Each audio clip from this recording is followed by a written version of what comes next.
Bonjour. Alors aujourd'hui, on va faire une vidéo un petit peu spéciale, un nouveau concept.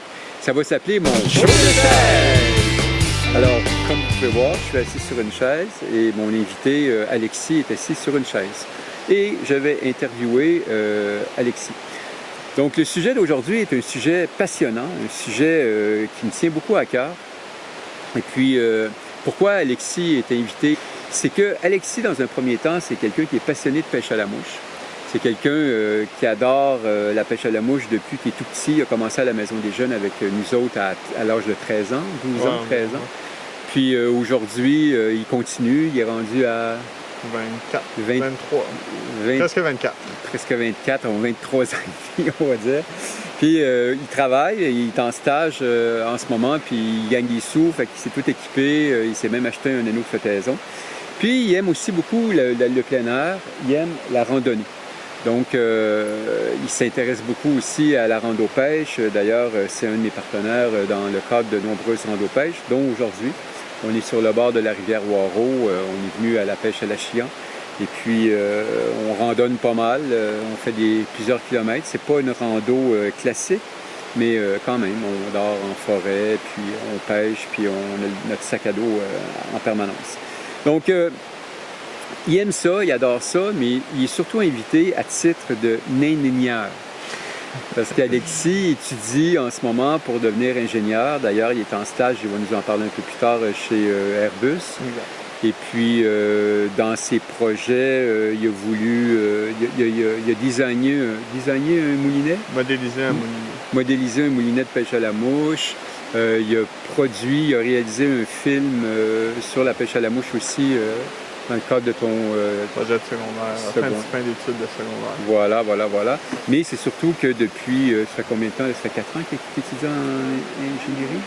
Bien, j'ai fait une technique en génie mécanique et voilà. Après, maintenant, ça fait 2 ans que je suis à l'université. À l'université, à l'Institut... À l'ETS, l'École de technologie supérieure. Donc. Voilà. Puis, donc, il y a un background scientifique. C'est ça qui est intéressant, c'est qu'il y a une démarche scientifique, il y a un background scientifique, une méthodologie scientifique. Puis c'est à titre d'ingénieur et de scientifique qui est invité de cette première capsule-là qui va show de chaise. Donc, pourquoi j'ai invité Alexis? C'est que cet hiver, j'ai lu un article, pas un article en réalité, c'est un enfilade sur une page Facebook, ça s'appelle Ultralad Backpacking. Une page que je suis avec beaucoup d'intérêt. Puis il y a un vieux randonneur qui a écrit un grand papier sur les avantages d'avoir des trail runners dans les pieds plutôt que des grosses bottes de marche, puis d'avoir des bâtons ultra légers au lieu de gros bâtons en aluminium plus lourds. Puis j'ai lu l'article, puis ça m'a convaincu.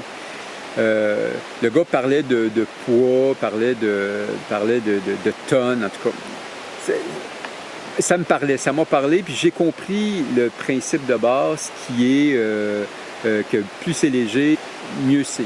Fait que j'ai fait lire le papier à Alexis qui a ri sa vie. Il se roulait à terre, il se tapait ses cuisses, il trouvait ça vraiment drôle.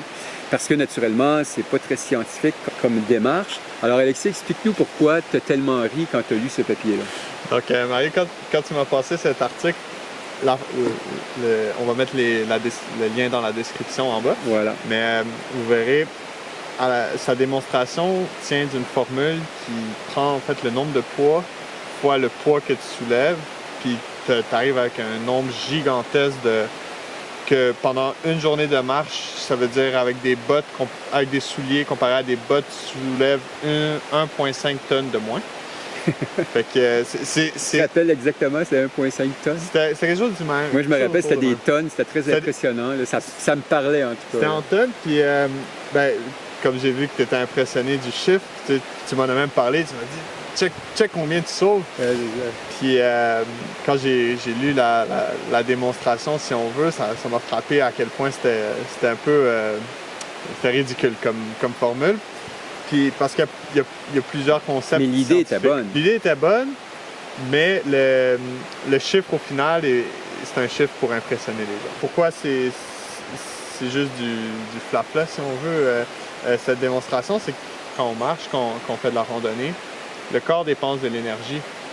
Alors, le poids que tu soulèves, en fait, dans les formules d'énergie, E égale à mc carré, l'énergie cinétique, l'énergie du mouvement, l'énergie que tu dépenses pour mettre un corps en mouvement, donc tes souliers ou tes bottes, tes pieds, tes pieds, c'est la masse fois la vitesse au carré, E égale à mv carré divisé par 2. Fait que, déjà là, on voit que la vitesse a un impact beaucoup plus important que ta masse. Marcher 2 fois plus vite va te coûter 4 fois plus d'énergie parce qu'on le met au carré. Marcher 4 fois plus vite, ça fait 16 fois plus d'énergie. Donc, la masse a un impact, mais moindre. Et c'est la multiplication des deux qui crée la quantité d'énergie dépensée. Et l'autre point, pourquoi cette démonstration me faisait rire, c'est que on a une très basse compréhension du corps humain, comment le corps humain fonctionne. Les machines, ça on le comprend, avec un moteur, tu as ton HP, tu as ta puissance, puis tu peux calculer combien de gaz il va dépenser pour produire pour ton auto. Mais les autos d'aujourd'hui nous disent 1300 km de gaz. On l'a vu hier. 1360, c'est facile. Le corps humain, les muscles sont ceux qui te mettent en mouvement. On boit pas du gaz, on mange des aliments qui sont transformés chimiquement et c'est des petites particules, des petits composés qui vont venir dans les muscles, dans les cellules, fournir cette énergie. Puis on n'est pas encore capable de reproduire ça en termes d'ingénierie. C'est trop complexe. C'est trop complexe. Mais attends, là, tu coupes tes cheveux en 4. L'idée de base est bonne, on s'entend là-dessus? Oui. Tu dépenses moins d'énergie si tes bottes sont plus légères, puis tu en dépenses plus si tes bottes sont plus lourdes, puis pareil avec les bâtons, right? Effectivement. Bon. Puis, mais l'idée est bonne. L'idée de base est bonne, parce que je le sens, là. Moi, depuis que je me suis converti au trail runner, sérieusement, là, quand j'arrive le soir après 25 km dans ma journée, je me sens beaucoup moins fatigué, beaucoup moins courbaturé que quand je traînais mes gros Targhee qui pesaient à l'époque mes 500 grammes à peu près le soulier, alors que mes trail runners pesaient à moitié moins en ce moment. Là. Ils pèsent à peu près 250 grammes le soulier. Puis mes bâtons, c'est pareil. Parce que tu fais tout le temps le mouvement avec tes bras à chaque pas. Puis mes bâtons, à l'époque, pesaient à peu près ça aussi, 500 grammes, donc 250 grammes chaque. Puis là, ils en pèsent 180 grammes à peu près pour la paire, donc en quelque part comme 90 grammes le bâton, 92 grammes le bâton. Fait que je le sens. Fait que tu peux rire, ris tant que tu veux, mais dans les faits, le gars, il a raison.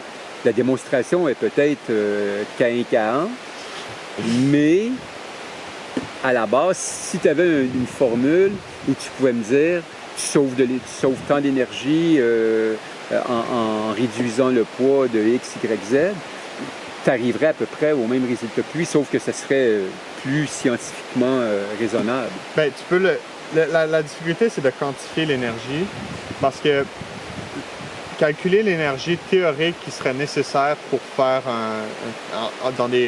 s'il n'y a aucune énergie qui est perdue, si tout le carburant, si tu veux, est converti en mouvement, il n'y a pas d'énergie perdue, qui est impossible dans la vraie vie. Mais si ça, c'était possible, on arriverait à des chiffres quand même relativement petits, parce que... Qu'est-ce que tu veux dire, petit? La formule... Parce que la formule de base, si on veut, pour lever un objet, l'énergie nécessaire théorique dans un monde parfait serait la masse fois l'accélération gravitationnelle fois la hauteur. Or, quand tu lèves ton pied, premièrement, la hauteur est très basse. On lève même pas 1 mètre. Puis, on est loin de lever 1 mètre, en fait. On lève à peine de 15 cm quand on fait un pas, tu sais. Ouais, à moins qu'on doit enjamber quelque chose. Exact. Fait qu'on on a une très petite hauteur. Fait que le travail en tant que tel, si on regarde d'un point de vue machinerie, là, si c'était une machinerie, ce serait très facile, parce que on n'aurait pas le concept des jambes puis des pieds. S'il n'y avait pas tout ça, le travail à faire... on va y venir aux pieds. Ouais. Mais justement, je vais faire la transition. OK, vas-y. Fait au niveau si on concevait une machine pour faire ce travail-là, prendrait des roues, whatever, prendrait pas beaucoup d'énergie. Par contre, nous, comment le corps est fait, on est une machine qui est multifonctionnelle, très polyvalente. Et donc, marcher demande l'effort de plusieurs petits muscles, de la cheville, de la jambe, du mollet, c'est une contribution. Et en ayant autant de muscles qui apportent, qui font de l'effort, il y a de l'énergie qui se perd au final. Donc, plus tu as de masse, plus tu as besoin de solliciter tes cuisses, tes mollets, tes petits muscles stabilisateurs, parce que il y a le fait de devoir soulever la charge, mais il faut la garder en équilibre, puis ne pas tomber, quand on marche. Puis, contourner les obstacles, faire ce mouvement-là dans les airs, c'est ça qui prend de l'énergie, qui fait qu'à la fin de la journée, tu as mal aux pieds à force de contrôler dans quel angle tu trouves la masse. On peut t'achever, c'est pas juste un... C'est pas droit. Surtout une trail. Les trails, c'est jamais droit. Surtout sur une trail. C'est ça. Fait que c'est sûr, la masse a un impact. Le problème, la difficulté de le quantifier, c'est il y a une science qui s'appelle la biomécanique. C'est des gens qui consacrent leur vie à ça, à étudier le corps humain, à étudier comment est-ce que le corps fait pour marcher, comment on fait pour marcher pour que ce soit optimal. La biomécanique est une science presque, je dirais, très complexe. Et même les biomécaniciens, je pense, ne seraient pas capables de te donner la réponse. J'ai fait mes recherches, j'ai demandé, je t'ai envoyé des liens. Puis trouver une formule qui te donne l'énergie dépensée, on n'est pas rendu là au niveau théorique. Par contre, au niveau pratique, c'est quelque chose qu'on peut mesurer. On est rendu avec les athlètes, il y a plusieurs façons, la consommation d'oxygène, etc. L'énergie, ça on est capable de mesurer en faisant une expérience. Et il y a eu plusieurs expériences. Souvent, le consensus autour de ça qui en est ressorti, c'est avec les recherches de plusieurs sources. Ça part d'une expérience que l'armée a fait pour savoir leurs soldats combien d'énergie ça leur dépensait à avoir des grosses bottes. L'armée utilise des bottes. Puis ils sont devenus à la conclusion que 1 livre sur tes pieds équivaut à 5 livres dans un pack-sac. Ah oui.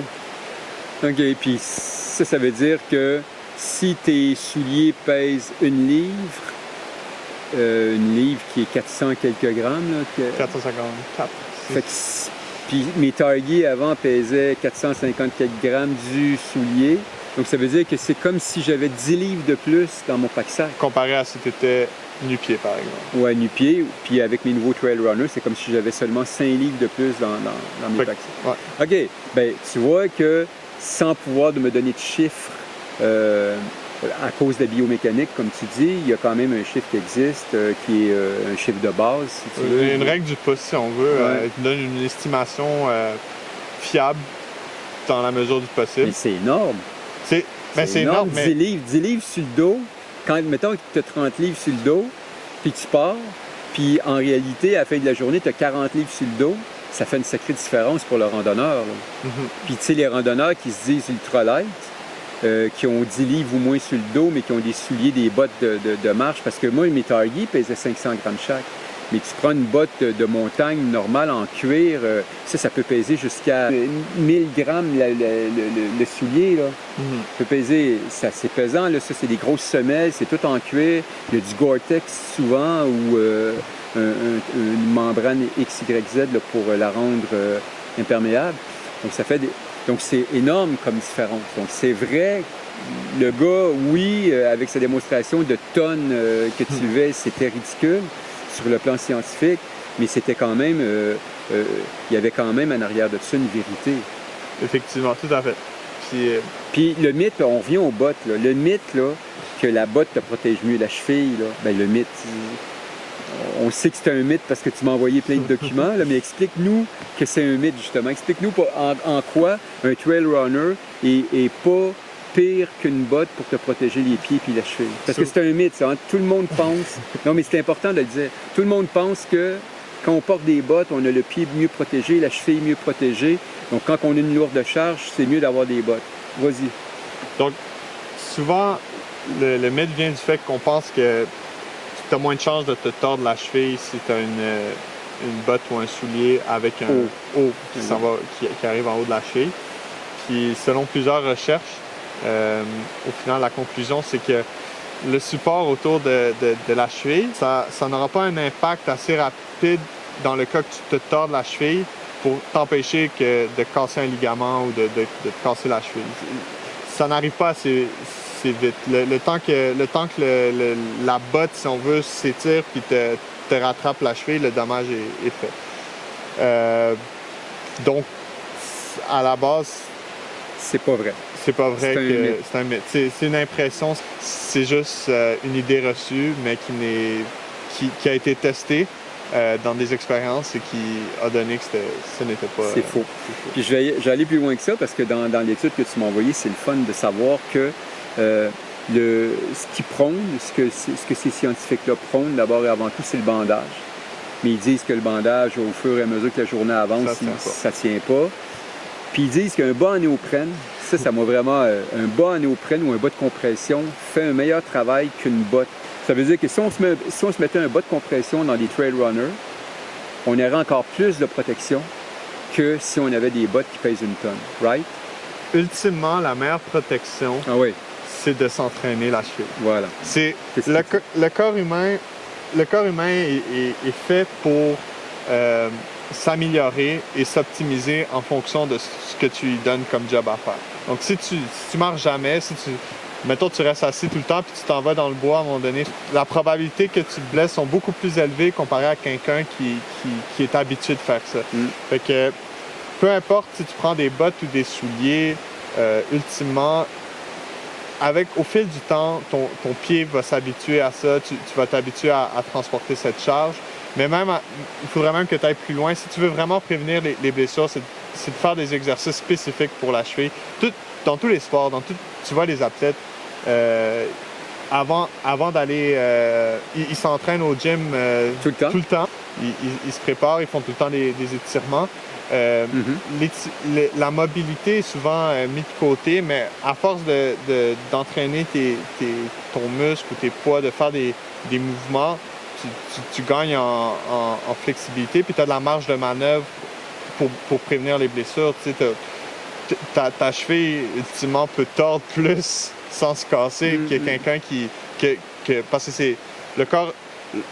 Comment c'est fait? Tu as tous tes os, toute l'ossature, tu as les muscles, puis les tendons, c'est des élastiques qui relient tes muscles et tes os. Les exercices de flexibilité, les exercices de mobilité te permettent de pratiquer ces élastiques à être étirés. L'exemple parfait, c'est un élastique froid comparé à un élastique chaud. Un élastique chaud, tu peux vraiment plus l'étirer, tandis que le froid, il va péter parce que... Donc, il est comprimé. Donc, le plus d'efforts le plus que tu investis dans ça, puis dans les muscles de stabilisation, parce que c'est les muscles qu'on pense jamais, mais ils font un travail énorme quand tu es sur du terrain qui est pas plat pour te garder avec une charge sur le dos. Pensez-y, c'est des petits muscles qui sont pas faits pour produire une grosse dépense, de la puissance ou de l'énergie, mais au final, ils sont très sollicités et c'est ça qui va te permettre d'avoir moins mal aux pieds quand tu rentres au parc. Parlant de pieds, tu me parlais d'une théorie selon laquelle le pied, ça répond pas pareil. Tu sais, c'était quoi donc le concept que tu me parlais? Proprioceptive feedback. Ouais, ça, c'est intéressant comme concept. C'est complexe si on veut parce qu'il n'y a pas beaucoup d'informations sur ce sujet, mais le proprioceptive feedback, Marius, je te dirais, comment je peux te l'expliquer, c'est que le cerveau humain est capable de prévoir les mouvements et de préparer les parties de ton corps qui vont avoir besoin qui vont être sollicitées. Ouais. Donc, si tu as une semelle hyper dure, puis ton pied n'est pas capable de bien sentir, si on veut, le sol, ton corps sera moins bien préparé, puis il risque peut-être d'être surpris par la surface. Donc, les proprioceptives, ça fait partie du système nerveux. Puis c'est comme des petits sensors, si on veut, qui sont au bout de tes pieds puis, ou au bout de tous tes membres, en fait. Mais ça, au bout de tes doigts, il y en a plusieurs pour qu'on puisse sentir. Puis, mais ça te permet, c'est ce qui te permet, quand tu marches, et tu pourrais le remarquer quand tu marches, si tu te concentres, par exemple, sur une partie de ton corps, par exemple, si tu as mal au genou, concentre-toi sur ton genou, puis tu risques d'avoir un peu moins mal au genou parce que tu mets plus d'attention sur cette partie-là. Mais donc tout ça pour dire, une semelle, un soulier, il n'y a pas juste le poids, il n'y a pas juste si c'est un soulier ou une botte. Au final, il faut qu'il fitte bien ton pied en fonction, parce qu'on a tous des pieds différents, on est tous faits différemment, c'est le principe de la nature, l'évolution, et donc il y en a qui ont des pieds qui sont plus arqués, des pieds qui sont vraiment plats, la largeur.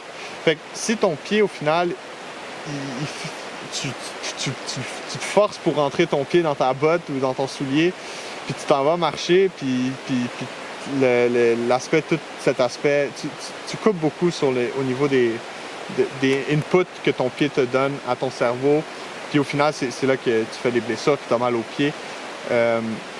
Quitte à pas prendre le soulier que tout le monde recommande, puis qui a des 4.5, 5 étoiles sur 5 sur Google, le plus important avant d'acheter un soulier, une botte, c'est de l'essayer, de regarder si tu te sens confortable à marcher dedans, à faire des mouvements latéraux, à bouger ta cheville, puis quand tu descends, que le bout de tes pieds, tes orteils ne touchent pas au fond de tes souliers, c'est très important.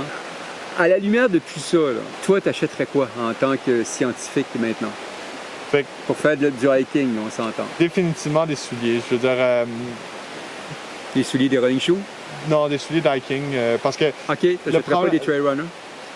Ou des trail runners, mais pas des souliers de sport normal. Ah, OK.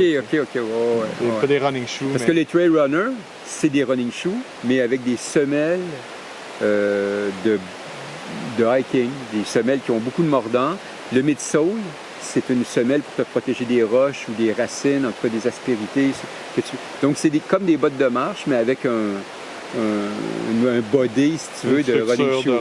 De running shoe, ouais. Fait que, moi, j'irais plus vers ça parce que,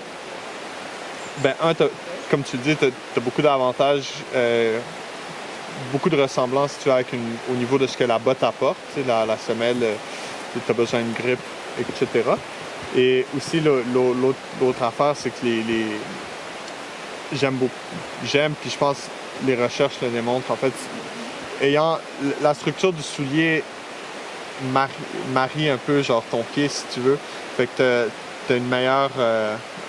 c'est plus léger, tu sauves de l'énergie, t'as une meilleure, un meilleur mouvement. Tu sais, une botte qui serait ferme, puis qui plierait pas ou qui plie, puis ça...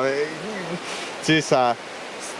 C'est plus contraignant. C'est plus contraignant et ça n'apporte pas d'avantage, si on veut, à part les chocs, si tu veux, mais je suis pas rendu là.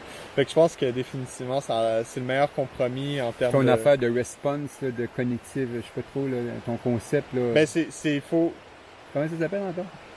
Proprioceptive feedback. En fait, ce serait si par exemple, si on va aller à l'extrême, avec une chaussure qui aurait presque pas de structure en tant que telle, là, t'aurais plus, puis ce serait presque juste une semelle. Les chaussures minimalistes, ça existe. C'est ça, des chaussures minimalistes. Il y a du monde qui hike avec ça. Ah ouais, il y en a qui... Mais le désavantage... Il y en a qui hike en sandales. Ouais. Moi, je serais pas capable, à cause des débris, justement. Mais il y en a qui hike en sandales. Donc, les chaussures minimalistes, j'irais pas avec la botte parce que c'est du poids, ça te fait mal aux pieds puis c'est contraignant. Et c'est chaud. C'est chaud. C'est chaud.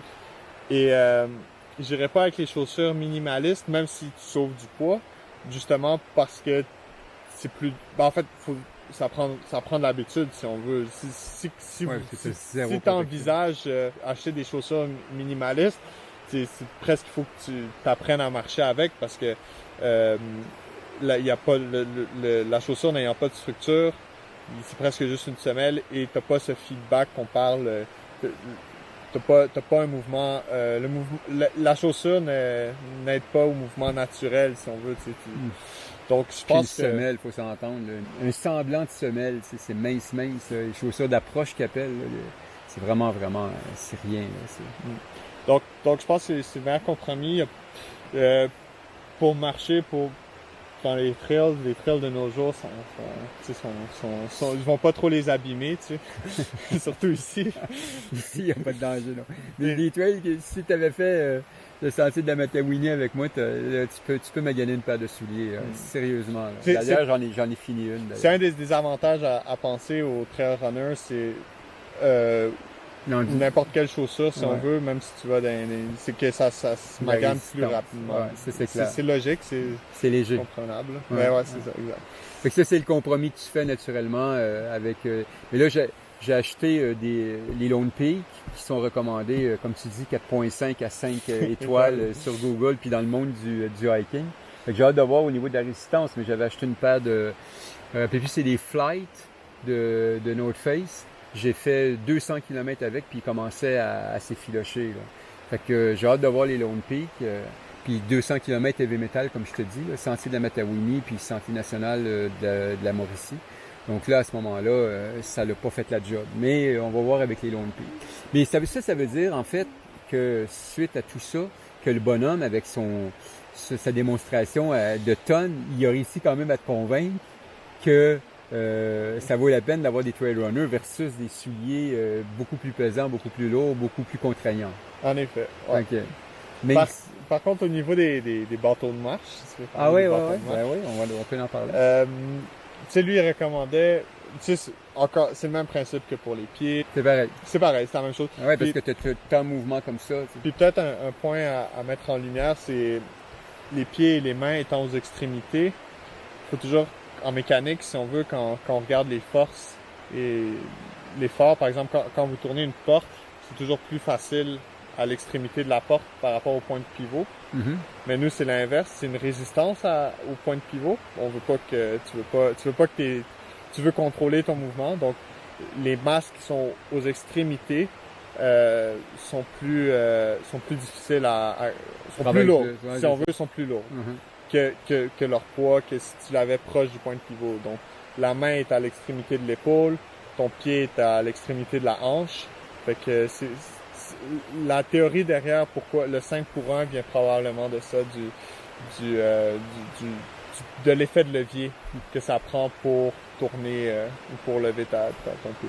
Mais par contre, le gars, il recommandait un bâton de marche par rapport à 2. Peu importe, mais plus léger en tout cas. Plus léger, je suis d'accord. Que tu en aies un ou que tu en aies deux. Moi, je suis pas fan d'un bâton de marche. Moi, je suis fan de 2 bâtons. J'ai 4 jambes au lieu de 2 jambes. Exact. Ou 3 jambes. Parce que j'ai une charge sur les épaules, il y a des racines, je descends des côtes. J'aime bien avoir mes 4 pattes quand Mais au niveau, je m'en donne. Selon moi, les bâtons de marche te font sauver plus d'énergie qu'ils t'en font dépenser, même à 2 que 1. Tu rentres dans ton argent, si on veut, en termes d'énergie, pour la simple et bonne raison que quand t'en as pas, tout le poids va sur tes jambes et tu fais des transferts de poids. Et ça va être tes muscles de tes jambes qui vont faire l'effort de soulever la charge. Parce que ton centre de gravité en marchant, il fait des up and down. Qui est comprenable parce que quand tu ouvres tes jambes, tu descends, puis là tu remontes. Fait que les bâtons de marche, ce qu'ils te permettent de faire, c'est de relâcher un peu l'effort requis de tes jambes en te permettant de mettre ton poids en compression sur le bâton. Puis ça, t'as pas besoin de forcer pour mettre du poids sur le bâton. C'est comme un appui, puis ça te fait comme un pendule, si on veut. Tu t'en sers comme appui. Et comme tu le dis, ça te fait plus de points de contact. 2 points de contact, ça, même si tu vas dans les théories de santé-sécurité, tu veux toujours favoriser 3 et plus points de contact. Pour ça qu'ils disent de tenir la main courante, des fois, c'est que si tu te bêches puis tu as 2 points ancrés, tu as moins de chances de te bêcher. Mais pourquoi je dis 2 au lieu de 1, c'est que tu vas encore plus propager le poids de ton sac à dos, si on veut, entre tes 2 jambes et tes 2 bâtons.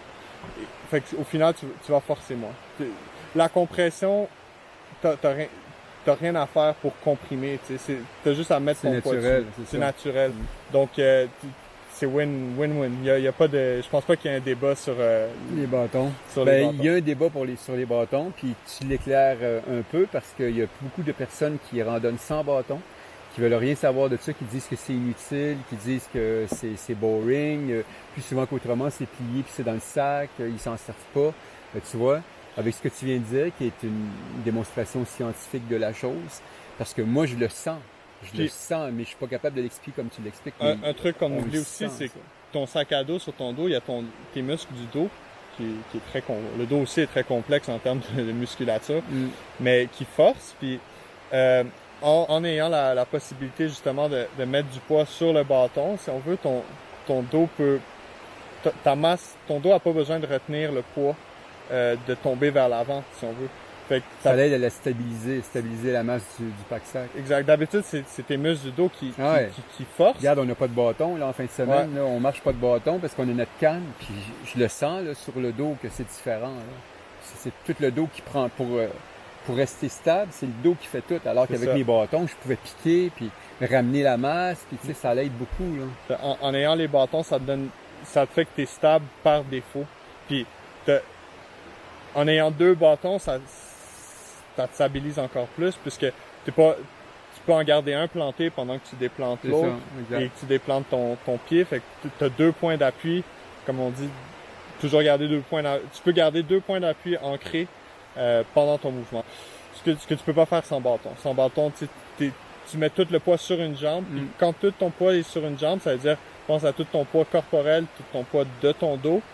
Et tu as tous tes muscles, tous les muscles de la ligne. Fait que ta cheville qui doit s'assurer de pas tourner, puis de pas pencher vers l'avant. Après, t'as ton mollet, ta cuisse, puis même jusqu'à ton dos qui doit tout tenir la charge sur une ligne droite. Tandis que si t'as tes bâtons, puis tu peux faire un triangle, le triangle étant une des formes en ingénierie les plus solides, parce que c'est ça que tu disais, c'est 3 points d'appui et non pas 4 qui est le plus solide. Pour un plan, si tu as 3 points, tu vas être c'est comme une chaise qui chie, c'est parce qu'elle a 4 pattes. Si tu as une chaise à 3 pattes sur un plan droit, peu importe l'angle, Elle va être stable. 3 points d'appui, c'est tout ce qui est nécessaire. Par contre, si on veut peut-être un point, on encule des mouches, mais c'est pas stable au niveau de la rotation. Ça va être stable au niveau du poids. Après, si tu voudrais quelque chose qui ne puisse plus bouger, c'est 6 points d'appui. Fait qu'il faut que tu empêches les diverses rotations. Puis et là, on encule des mouches. D'accord. Est-ce qu'il y a quelque chose qu'on oublie au niveau des trail runners et au niveau des bâtons? Est-ce qu'on a fait pas mal le tour? Je pense qu'on a fait un gros tour. Un gros tour. OK, je te remercie beaucoup d'avoir participé à cette première émission de Show de chair. Il va en avoir d'autres, peut-être même avec YY quand ça va parler un peu de science, pourquoi pas. Allez,